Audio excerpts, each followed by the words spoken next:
Boo. Hello everyone, I'm Mr. Shivers, and welcome to episode 412, Star Wars Episode 7, The Force Awakens. This is the post-George Lucas selling to Disney Star Wars movie, where J.J. Abrams took over.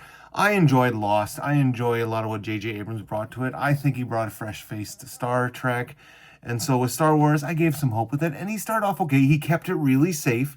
It followed a lot of the same plot points from A New Hope so that fans would feel okay with it. Rey lives on a deserted planet. She finds the plans for a secret substate, or a secret plans in a droid, which is BB-8.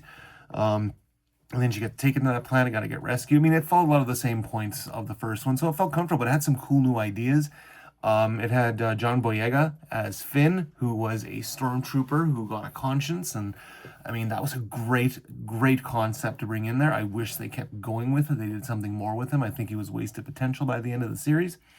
But it really gave a hint, like, could he be force sensitive? We don't know. Daisy Ridley, I thought, was a good Rey. And I know everyone complained that she was a Mary Sue, that she could do nothing wrong. But I mean, heck, I've always said that even a bad Star Wars is still a good Star Wars. Why? Because it's Star Wars and it's fun.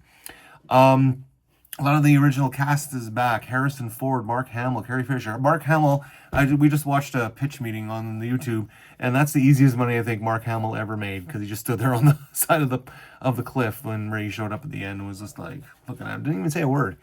Adam Driver plays Ben Solo, aka Kylo Ren. And he was really powerful. I think one of the coolest parts of that movie is when he stops Poe Dameron's laser at the beginning and holds it in place while he questions him. And so he has that full control over that. And it just shows how good with the Force he is.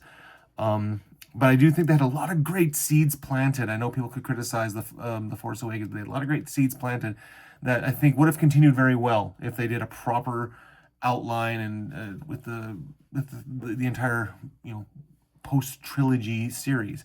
But of course, the main rising star of that is Oscar Isaac as Poe Dameron, the best starfighter in the galaxy. And it's funny because people will criticize Daisy Ridley's Rey for being this like all-around great like fighter, and she can pilot a ship and whatever. But Poe Dameron, like, that guy can fly anything. You give him any ship and he can fly it. But people want to criticize that. Why? I think it's because he's a guy. But Daisy Ridley, a woman? No, she can't be all powerful. I don't know, maybe I'm just being facetious. But I still liked it. I liked what The Force Awakens was. I thought it was good. It felt comfortable to get back into it. And I know the next two movies, when I review them, you guys are going to probably chastise me and hate me, because I have very strong opinions on The Last Jedi and The Rise of Skywalker. And as they say in The Last Jedi, this isn't going to go as you think, and it's not going to end the way you want it to.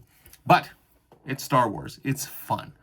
And we can sit there and criticize them all day with everything they do about it, but it is an entertaining series. And my girl Carrie Fisher was in the movie, and I'm happy to see that they showed them older, and they still get they don't have the look like they're perfect, beautiful young selves, that they can still own the screen, just being that's my not Princess Leia, that's General Leia, right? And Han Solo is just as smarmy as ever. But I can go on and on, but I don't want to drag this on too much longer. That's my review of The Force Awakens. It was a fun, safe return to Star Wars after Episode 6 and then the prequel trilogy, which came out in the late 90s.